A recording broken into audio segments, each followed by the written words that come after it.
TBS 뉴스앤톡. 네, 여러분 안녕하십니까? 정재민입니다. 오늘은 우리나라의 방송 기념일, 방송의 생일, 방송의 날입니다. 61번째.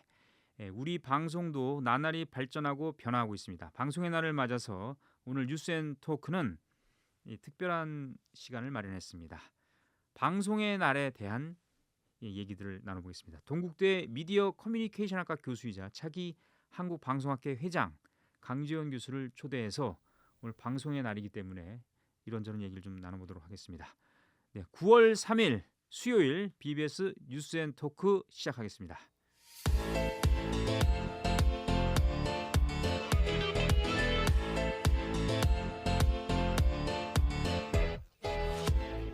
네, 말씀드린 대로 오늘 방송의 날이죠. 그래서 동국대학교 미디어 커뮤니케이션 학과 교수 강지원 교수 오늘 초대했습니다. 교수님 안녕하십니까? 안녕하십니까? 예. 그러니까 저도 신문방송학과 출신인데요. 예전에는 신방과, 뭐 서울대는 신문학과, 뭐 언론정보학과 이렇게 불렀는데 요즘은 다 미디어 커뮤니케이션 학과로 많이 부르는 모양이죠? 네, 신문방송학과를? 예, 그렇습니다. 동국대학교도 예. 벌써 과 이름을 변경한 지가 꽤 된 것 같고요. 예. 정확한 기억이 없을 정도로 오래됐습니다. 아, 오래됐습니까? 네, 미디어 커뮤니케이션 학과로 예. 변경했습니다. 연세대 고려대는 신문방송학과 아닙니까? 아직도? 그렇지 않습니다. 거기도 거기도 바뀌었군요. 예. 예. 언론이 들어가는 걸로 좀 알고 있는데 정확한 예. 명칭은 저도 기억이 나지 않습니다. 자, 우리 교수님은 지난해도 한번 뵀습니다만 이제 9월이니까 개강이 됐고, 그럼 요즘은 계속 학생들 지도하고 그다음에 뭐 어디 세미나나 어디 뭐 발표회도 가시고 아니면 방송사 무슨 뭐 이사를 하면서 이렇게 활동한다든지 그럼 요즘 근황을 좀 소개해 주세요. 예, 뭐 늘 그렇듯이 예. 뭐 방학이 쭉 있었고요. 네, 지금 그렇죠. 이제 개강했고요. 강의와 더불어서 연구에 매우 바쁩니다. 예. 그리고 저는 특별히 이제 석박사 지도 학생이 많은 편이에요. 그래서 석사 논문 또 박사 논문 지도가 하는데 힘이 많이 들고 있습니다. 예. 특히 이제 올해 11월 8일부터는 한국 방송학회 예. 회장으로서 일을 시작하기 때문에 예. 그 준비를 하는데 지금 바쁜 시간을 보내고 있습니다. 11월 1일이 아니고 11월 11월 8일입니다. 왜 예. 8일 1일부터 아니고? 보통 이제 예. 8월 둘째 주 원래 토요일 그 정도로 뭐 이유가 저희가 있습니까? 그 갑자기 그런 거는 뭐 늘 해왔던 거기 때문에 큰 이유는 없습니다. 예.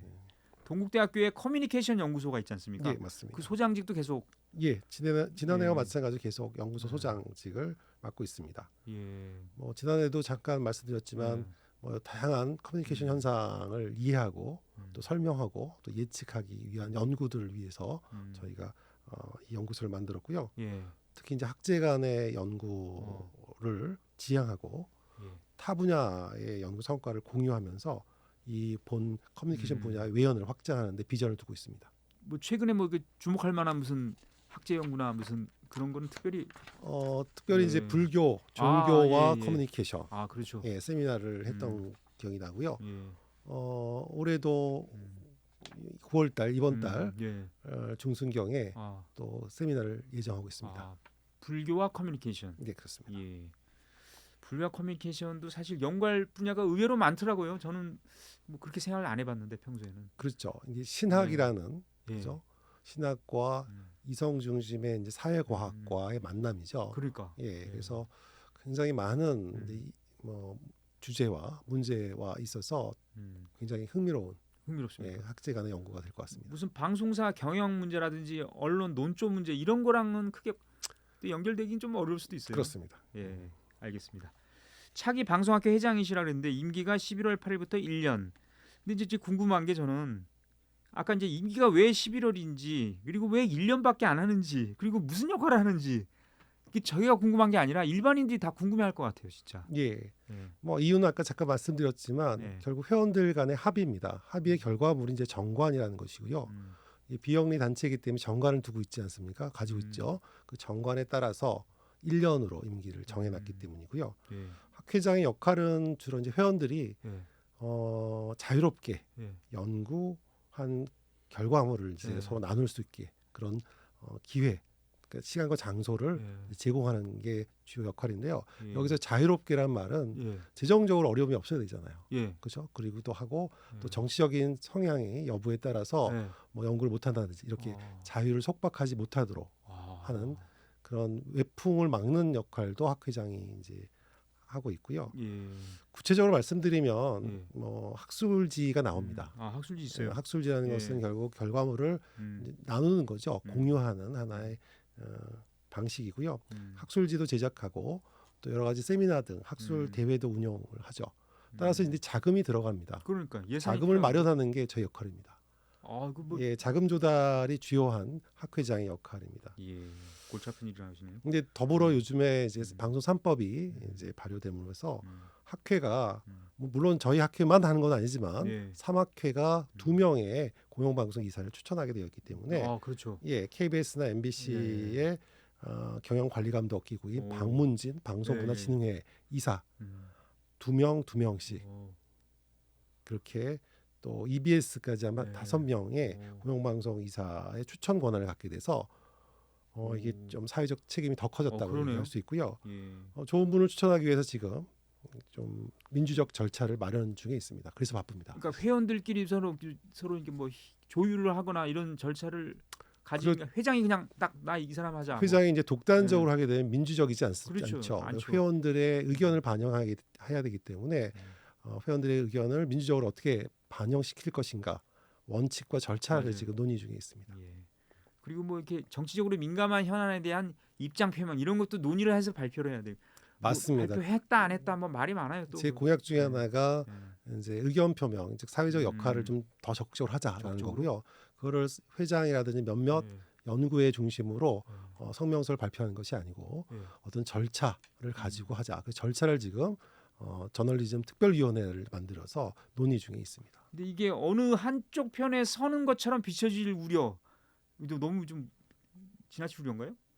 그럴 수 있죠. 예, 그럴 수 있잖아요. 어느 쪽에 치우친 성명서라든지 의견이 나올 수도 있는데 이제 절차적 정당성만 갖는다면 그 역시 나쁜 것은 아니다. 한쪽 의견을 표시하는 것이다라고 저는 봅니다. 예, 비교적 그러니까 같이 중립적으로 판단을 하려고 한다. 뭐 이런 뜻이군요. 그렇죠. 예. 근데 이제 아까 이제 한국 언론학회가 있고요. 예. 또 미디어 학회도 있고 뭐 여러 가지가 있는 것 같은데 이게 단체들이 난립할 정도인가요? 아니면은 뭐 어느 정도 어떤 관계인지? 주로 이제 얘기할 때 미디어 관련 학회라는 표현을 쓰고요. 지금 방송 3법에도 미디어 관련 학회로 나와 있습니다. 미디어라는 것이 굉장히 큰 추상적이고 넓은 범위의 용어잖아요. 그래서 넓게는 이제 광고까지 그러면 미디어에 넣어야 되느냐까지도 하는데 어쨌든 좁게 본다면 언론학회, 또 한국방송학회, 그리고 언론정보학회, 그다음에 사이버 커뮤니케이션 학회, 그다음 미디어 경영학회, 소통학회 이 정도가 미디어 관련 학회로 보면 될 것 같고요. 물론 더 소규모 학회도 있습니다만, 근데 학회 간에 회원들이 중복되어 있는 경우들이 많아요. 있죠. 그럼에도 불구하고 학회마다 이제 특성들을 갖고 있는데 예를 들면 이제 언론정보학회는 좀 진보적 성향의 회원들이 중심이 됩니다. 뭐 그런 특성도 갖고 있고 사이버 커뮤니케이션 학회나 미디어 경영학회는 용어 자체에서 보듯이 학제 간의 연구가 중요한 특성을 갖고 있는 학제 간의 연구를 지향하는 학회라는 특성을 갖고요. 그밖에 이제 모학회라고 할 수 있는 한국 언론학회, 한국 방송학회를 제외한 학회들 대부분의 학회들은 회원의 수라든지 활동 기간, 주요 활동 내역 등을 보면 큰 차이는 없다고 봅니다. 근데 오늘이 방송의 날인데 9월 3일인데 이것도 일반 국민들이 궁금해할 것 같아요. 왜 9월 3일이냐? 그리고 이게 뭐냐 도대체 생일이라고 그러는데 어떤 의미가 있냐? 이렇게 여쭤본다면 뭐라고 하시겠어요? 한마디로 얘기해서 방송의 주권을 찾은 날, 방송의 광복절이다 이렇게 보시면 그전에는 됩니다. 그러면 식민지였습니다. 방송. 그렇죠. 이제 이게 그 광복 전에 1927년에도 라디오 방송을 첫 했습니다. 그래서 혹자 또 다른 연구자분들은 이제 2027년이 되면 방송의 100주년이다라고 하긴 합니다. 그런데 그 일제 시대에는 우리나라 방송은 아니었다라고 봅니다. 한국 방송이라 보긴 힘들었죠. 그 이유를 한번 설명해 보겠습니다. 1947년에 비로소 9월 3일이죠. 오늘이죠. 오늘 ITU라는 국제통신기구가 정식으로 한국에게 송출보호 또는 호출보호라고 하는 콜사인입니다. 예. 콜사인을 부여했습니다. 예. 그게 이제 알파벳으로 HL입니다. 예. 그러면 이제 47년 이전에는 JODK라는 경성방송국이 있었어요. 예. 알아요. JO라는 것이 일본의 호출보호거든요. 그 호출보호가 붙은 방송국이 방송을 한 겁니다. 네. 그래서 아까 말씀드린 대로 이건 우리나라 방송이 아니죠. 그렇죠. 그렇죠. 근데 47년 9월 3일부터는 이제 HL로 바뀌고 그다음에 KA라는 예. 그건 이제 KBS 라디오 1이라는 그런 뜻인데 뜻입니까? 예. 그래서 HLKA라는 방송국이 이제 방송을 시작한 거죠. 예. 그래서 정리하면 국제적으로 인정받은 방송의 주권을 찾은 날, 그렇죠. 지금 방송의 광복절이다 이렇게 말씀드릴 예. 수 있습니다. 자, 그 뒤로 이제 뭐 저희 세대는 다 기억합니다만 흑백에서 칼라 텔레비전 나오고 그게 1980년인가 그래요. 제 기억에. 80년입니다. 예. 그때 이제 스포츠 중계를 칼라로 보니까 너무 좋더라고요. 어쨌든 이게 많은 발전을 했고 뭐 케이블 TV 나오고 IPTV 나오고 뭐 많이 나왔습니다. 위성 뭐 어쩌고 하면서. 하지만 요즘에 이런 얘기 많이 하는데 중대한 기로에 서 있다 우리 방송이. 방송 산업이. 무슨 고비가 있습니까 지금? 그런 뜻인가요? 예. 일단 뭐 위기입니다. 위기라고 보세요. 한마디로 얘기하면. 한마디로 위기고요. 예. 산업 전체 위기이기도 하고요. 예. 착시 현상 때문에 잘 가려져 있지 실제로 속내를 뜯어보면 예. 대단한 위기라고 봅니다. 그래요? 예. 뭐 잘 아시다시피 OTT라는 예. 온라인을 통한 동영상 서비스가 약진 부상했죠. 그거는 방송이 아닌가요? 근데 방송은 예. 방송법상으로 보면 방송은 아니죠. 예, 부가통신 사업자의 서비스에 불과합니다. 그렇죠. 예. 그런데 우리가 시청자들이나 이용자들 입장에서 보면 방송이죠, 사실. 같은 드라마, 같은 그럼요. 다큐멘터리를 다 보고 하니까. 있기 때문이죠. 예. 이렇듯 방송이 아닌 방송이죠. 방송이 아닌 이 OTT가 시청자의 눈길을 끌게 되면서 특히 이제 넷플릭스와 유튜브가 예. 눈에 띕니다. 일상에 거의 스며들고 있는 그렇죠. 수준입니다. 그래서 지금 드라마나 영화 산업 쪽에서 보면 넷플릭스가 물론 위기를 가져주는 변화를 일으킨 것도 사실이고 위기를 가져온 겁니다. 특히 변화로 측면을 보면 제작 요소 시장이라 할 수 있는 뭐 작가나 연출, 배우, 기술, 스텝 등의 요소들이 시장에 자본과 인력이 이제 몰리면서 네. 이들의 물리적, 재무적 환경이 좋아졌겠죠. 그에 따라서 이들이 협상력이 높아지면서 특히 전통적인 지상파 방송사와의 거래 시에 예. 상대적 우위에 있게 됩니다. 그러면 결과적으로 이제 지상파 방송사들은 높은 그 연출료를 줘야 되고 그럼요. 작가료를 지불할 수밖에 없어서 제작비 상승이 결과로 나오겠죠. 예. 따라서 글로벌 OTT 넷플릭스와는 달리 지상파 방송사 같은 경우는 물론 토종 OTT도 마찬가지지만 적자의 늪에 빠지게 됩니다. 그러니까 넷플릭스 통해서 K 컨텐츠, K 컬처가 세계적으로 확산된다라고 보여지지만 속내를 뜯어보면 지상파 방송사라든지 토종 OTT 쪽은 적자를 계속 연속적으로 보고 있다라고 보시면 되고요. 이건 넷플릭스 얘기지만 유튜브는 더합니다. 유튜브는 정말 블랙홀처럼 모든 영역을 빨아들이는데요. 그렇죠. 뉴스, 정치, 시사평론 팟캐스트가 이제 유튜브로 옮겨갔잖아요. 네, 맞아요. 팟캐스트가 유튜브로 옮겨가면서 이용률이 다른 매체에 비해서 훨씬 높아지는, 즉 시사 관련한 1인 채널들을 많이 본다는 뜻입니다. 그러면 이제 전통적으로 미디어, 즉 지상파 중심의 또는 종합 편성 채널이 했던 저널리즘 영역에서 의 역할까지도 이제 대체하는 것과 결과를 낳았습니다. 예. 그래서 거의 이 유튜브가 이런 시사 보도, 평론에부터 시작해서 라이브, 커머스, 쇼츠 같은 다양한 콘텐츠까지 정말 모든 세대를 아우르는 최고의 포탈이 됐습니다. 네, 지금 이제 강재원 동국대 교수, 차기 한국방송학회장과 얘기를 나누고 있는데요. 교수님은 이 말에 동의하시는지 모르겠어요. 요즘 채널 선택권은 많고 메뉴도 참 많고 골라 먹을 거는 많아 보이는데 텔레비를 보면요, 정작 먹을 건 없다. 이런 지적이 어떻게 됩니까? 이것도 위기의 한 요인이다.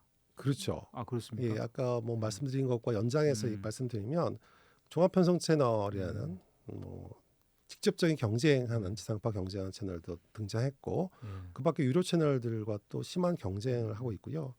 지상파 방송이 특히 이제 휴대폰의 이용이 높아지고 거의 뭐 포화 상태에 이르지 네. 않았습니까? 그 광고주들이 이제 모바일을 광고 쪽으로 눈길을 이제 돌리기 시작한 거죠. 많이 이용하게 되니까 자연스럽게 광고에 그죠 노출하는 좋은 매체로 인식하면서 2024년 현재 데이터로 보면 지상파 방송사의 광고 매출이 10년 전에 비해서 3분의 1 수준입니다. 지금 10조 정도 했던 네. 것이 기억되는데 3조 정도 떨어지고 있습니다. 3조 이하로 올해 줄어들 것으로 보입니다. 자, 이러면 이제 광고 매출이 줄었다는 건 제작비가 줄어든 거죠. 그렇죠. 제작비가 부족해지면 볼만한 컨텐츠를 만들 수 없고 찾아볼 수 없는 결과를 낳고요. 따라서 시청자들은 이제 외면할 수밖에 없습니다. 더불어 아까 말씀드린 대로 여론에 미치는 영향력마저도 줄어든 거예요. 정치적 영향력은 이제 포털이나 유튜브로 옮겨가고 있고요. 지상파 방송사가 그동안 해왔던 사회의 핵심적 공론자 역할을 여전히 해야 되나? 이런 회의감마저도 들 정도로 위기입니다. 자, 우리나라는 이제 대통령 5년 단임제인데 이 정권이 바뀔 때마다 이게 이제 공영방송 쟁탈전이 벌어진다. 그래서 지금 최근에는 정부 여당이 주도하는 방송상법이 국회에서 처리됐는데 여당 얘기는 국민에게 방송을 돌려주겠다. 그리고 야당 얘기는 특정 세력의 방송을 좌지우지할 수 있는 문을 열어줬다. 이렇게 서로 다르거든요. 교수님 생각이 좀 궁금합니다. 그러니까 뭐 입장이라기보다는 뭐 어떻게 보시는지.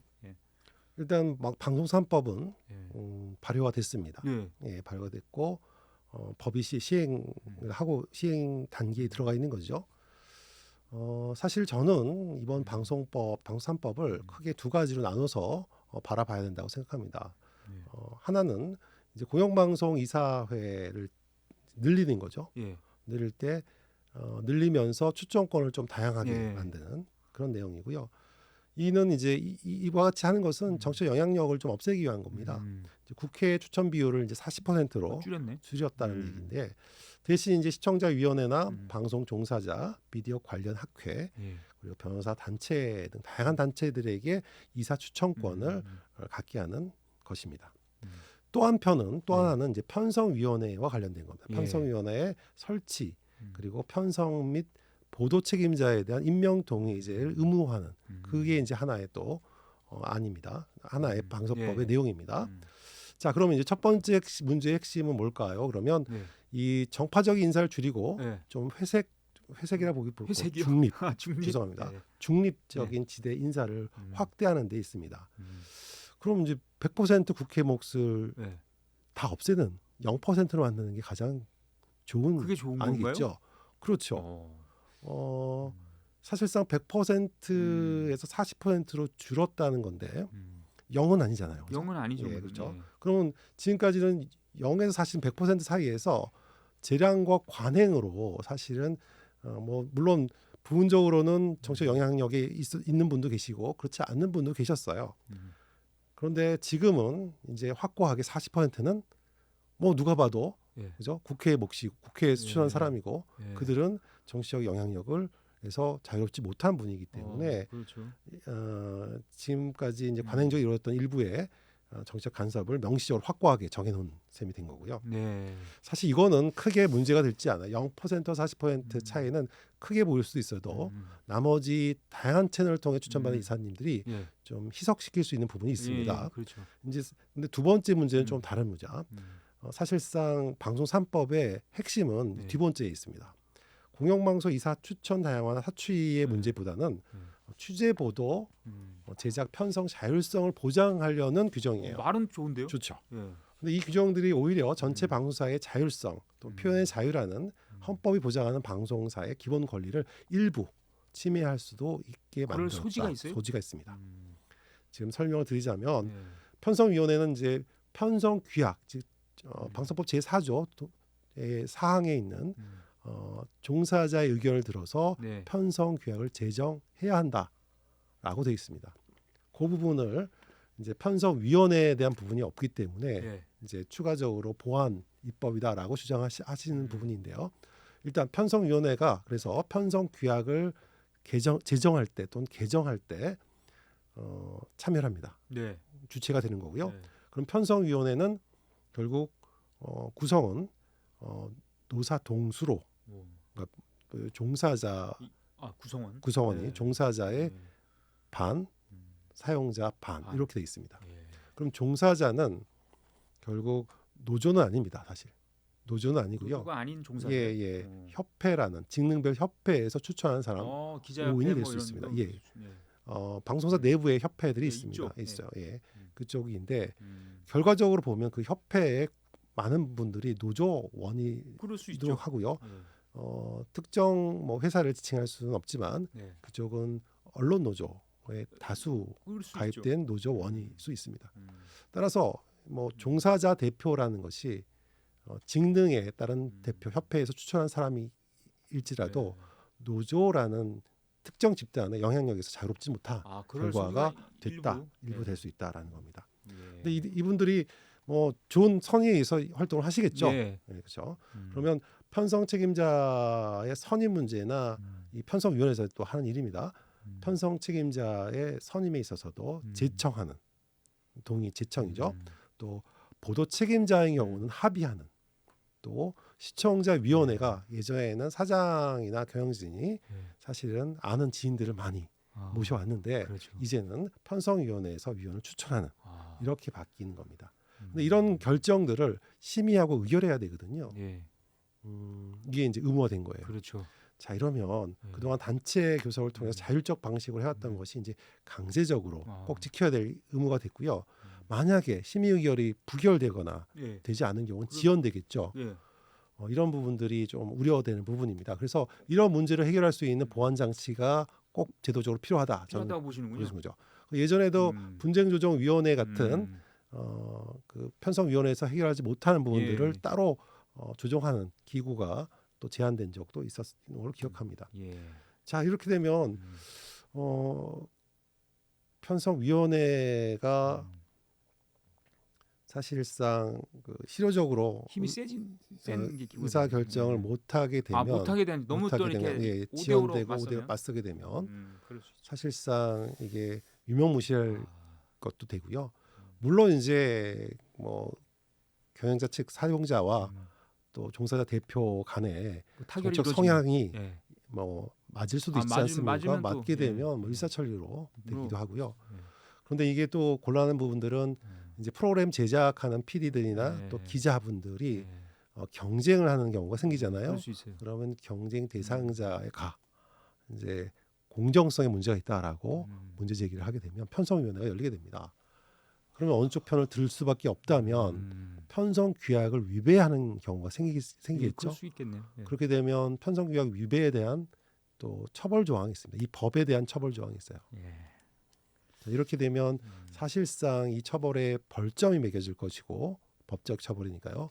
그렇게 되면 결국 방송평가라는 제허가 심사에서의 기준이 되는 방송평가의 점수에도 영향을 미치게 됩니다. 예.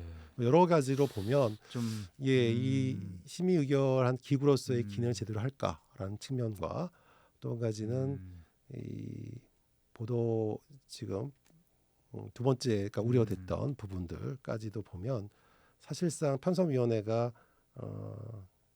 제 기능을 하려면 조금 보완적인 제도가 그게 좀 필요하다고 필요하다라고 보시는군요. 합니다. 뭐 어떻게 시행되는지 한번 좀 두고 보죠.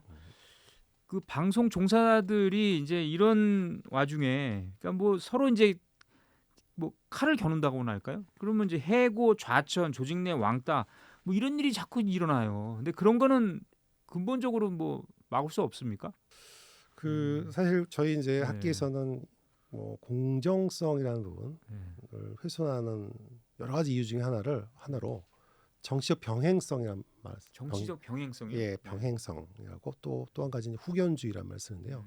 여기서 정치적 병행성이라는 것은 특정 정책 집단과 그 방송사의 논조가 일치하는 의견이 일치돼서 함께하는 그런 성향을 이제 병행성이라고 씁니다. 예를 들어서 뭐 지금 더불어민주당이 여당이잖아요. 여당의 생각을 그대로 사실은 보도에 논조에 녹여가는 그런 걸 정치적 병행성이라고 그러고요. 후견주의라 하면 이제 사장이죠. 대표이사의 선임에 있어서 정치적 낙하산이라고 소위 말하는 정치적인 배경이 있다면 그 배경이 되는 사람에게 더 은혜를 갚아야 되지 않겠어요? 그러면 그들이 원하는 또 이익에 부합하는 결정을 내리는 것을 후견주의라고 하는 건데요. 이 두 가지가 사실은 방송사가 가질 수 있는 공정성을 훼손시키는데요. 자, 이러면 방송사 내부에는 이제 이런 두 가지 이미 공정성이 훼손됐다고 보면 방송 내부에서는 진영이 생길 거고, 진영이 생길 수 있죠. 예, 진영 간 주도권 싸움이 들어갑니다. 이걸 패권 경쟁이라고 우리는 부르는데요. 이제 패권 경쟁에 매몰되다 보면 자신의 세력을 지지해주는 외부 세력, 예. 아까 말한 정치적 배경 예. 같은 거죠. 이들로부터 어떤 지지를 가져오려고 노력할 거고요. 또 이 지지세를 얻고 이걸 내부에 확산시키고 그래서 다수의 동의 속에서 방송사 내의 주도권을 이제 차지하게 됩니다.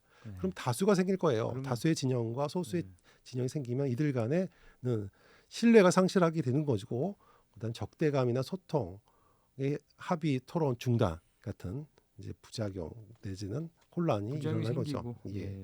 그래서 뭐 크게 보면 양극단의 진영 논리 속에서 사실은 민주주의라는 가치는 훼손될 수밖에 없어요. 퇴행하게 됩니다. 퇴행합니다. 그래서 이 민주주의 퇴행의 원인을 의회 민주주의와 정당의 무력화에서 찾고 있는 분이 계시더라고요. 많이 이제 언급되고 있는 레비스키의 어떻게 민주주의가 무너지는가라는 책에 따르면요, 주요 이유는 이해, 관용, 자제, 미흡, 자제를 못하고 그리고 외부 극단주의가 활동할 수 있는 의회 내 공간을 열어주기 때문이다라는 겁니다. 이러한 정치권으로부터 공영방송을 독립시켜야 될 이유 중에 되고요. 견제 감시의 기능, 핵심 공론장의 기능을 충분히 할 수 있으려면 이런 극단적인 진영 논리에 빠져 있는 정치권으로부터 독립시켜야 되는 게 과제입니다. 그러니까 이제 그게 과제인데 그거를 구체적으로 어떻게 방법이 있느냐 이제 글쎄, 그래서 근본적 해결 방법이 아까 잠깐 말씀드린 게 있는데요. 원래 40%인 걸 0%로 만들면 일단 뭐 정파적 인사를 줄이고요. 대신 전문성을 지닌, 그죠? 중립지대가 인사가 중립지대 인사 찾기도 힘들어요. 너무 또 그것도 이제 절차적으로 보면 조금 더 보완할 부분이 있긴 하지만 어렵습니다. 근본적인 문제가 좀 해결될 수 있을 것 같고요. 물론 여기서 그치는 건 아닙니다. 뭐 조직 구성, 그러니까 조직 개편의 부분도 있습니다. 또 방송법 자체의 통합 문제도 있고 여러 가지 이제 부분이 있고요. 물론 이제 올해 지금 방송 3법이 이제 발효되면서 사추위가 생기잖아요. 또 40%의 몫으로도 어느 정도 일단 낙하산 사장이 임명되기는 좀 그 견제가 될 것 같아요. 그래요? 가능성이 좀 높아. 낙하산 인사에 임명되지 않을 가능성이 좀 있다. 좀 있다. 완벽하진 않지만. 하지만 여전히 이제 공영방송이 정책 독립성을 확보하기에는 조금 부족하다라는 게 제 생각입니다. 방송통신위원회라는 조직은 이게 이제 우리가 뭐 협의체 기구라 합니까? 위원장이 있고 합의제 기구라 하는데 지금 거의 제가 볼 때는 개헌 전후부터 해가지고 지금 뭐 기능을 못 하고 있어요. 뭐 여러 가지 이유가 있겠습니다만 이 조직 개편 어떻게 해야 됩니까? 새 정부가 뭐 또 안이 있겠죠. 그래서 지금 관련 소위죠. 과방위에서 김현 위원하고요, 위원님하고 이윤기 위원님이 각각 이제 하나씩 두 개씩 해서 내놓은 게 있죠. 있습니다. 지금 상임위에서 논의되고 있는데요. 일단 김현 위원 안을 보면 시청각 미디어라는 말을 쓰는데요. 예전에 이제 방송과 방송인 것처럼 보이지만 방송이 아닌 것을 통합한 새로운 용어입니다. 시청각 미디어. 그리고 통신을 합친 시청각 미디어 통신위원회를 만들고 그 밑에 심의위원회를 두는 그 안입니다. 물론 그 밑에 두는지 민간으로 남겨놓은지는 확실치 않습니다. 제가 법안을 면밀히 봤지만 제 짧은 식견으로는 잘 발견이 안 되더라고요. 자, 그럼 시청각위원회는 이제 현 방통위 관할 업무 중에서 이걸 좀 기존 업무만 두기도 하고 좀 확대시키는 겁니다. 과기정통부의 유료방송, 통신까지 가져옵니다. 포괄합니다. 그래서 방송통신 특히 OTT 영역까지 사실은 이 시청각 미디어 통신위원회가 관할하는 그런 구조입니다. 그리고 나서 지능과 규제를 함께하는 합의제 기구로 만들고자 하는 안이고요. 지금 여기는 5인으로 구성된 합의제 기구인데요. 자, 이 합의제 기구가 그러면 과연 잘 돌아갈까? 안 그래도 지금 다 나눠져 있는데 추천도 안 된 상황에서 1인 체제로 돌아갔는데 특히 합의제라는 것은 결국 그 구성되어 있는 위원들끼리의 합의, 수기와 합의에 의해서 결론을 내는 건데요.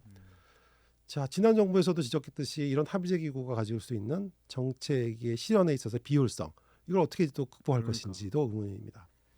특히 이제 공민형이 구분되지 않는 지금 방송법 체제 안에서는요. 공영방송 수신료 문제, 또 유료방송 문제, OTT의 역차별 문제, OTT로 인해서 유료 채널의 역차별 문제 등 현안을 어떻게 합의에 의해서 해결할 수 있을지 참 의문이 듭니다. 그래서 이 안은 조금 너무 시청각 미디어 위원회라는 기존의 방통위를 좀 확대한, 좀 강한, 그죠? 확대하고 좀 권한을 좀 집중하는 그런 형태로 보여서 좀 분산시킬 필요는 있다라고 저는 봅니다. 그 이유를 이제 설명드릴 텐데요. 거기에 조금 맞는 안이 이훈기 아닙니다. 이훈기. 거기에 이제 결론적으로 얘기하면 이원화합니다. 공공미디어위원회라는 합의제 기구, 조그만 합의제 기구를 만들고 나머지를 미디어 컨텐츠 부라는 독임제 부처를 만드는, 그러니까 한 곳에 몰지 않고 분리시키는 겁니다. 그래서 공공미디어 법안이라고도 하는데요. 방송 규제는 독립 행정기관인 공공미디어위원회로 일원하고요. 위원회는 장관급 합의제 기구로 만들죠. 그래서 방송의 독립성, 공익성 규제, 방송사업자의 공적 책임, 이행 감독, 시청자 권익 보호 등등을 하기에 전담합니다. 방송통신위원회가 맡은 통신 관련 기능이나 등은 이제 과기정통부로 다 이관합니다. 그러니까 줄어드는 거예요, 그죠? 반면에 보도 기능에 관련된 지상파 방송이라든지 기타 보도 전문 채널의 제어가라든지 이런 것들을 계속하는 거죠. 그리고 미디어 진흥, 이제 규제는 그렇고 미디어 진흥을 전담하는 미디어 콘텐츠부, 이제 앞서 김연아는 규제와 진흥을 함께하는 좀 강한 위원회 조직이었다면 여기는 진흥은 따로 독임제 부처에서 하는 거죠. 사실 합의제국에서 가장 좀 힘들었던 부분이 진흥 부분이었거든요.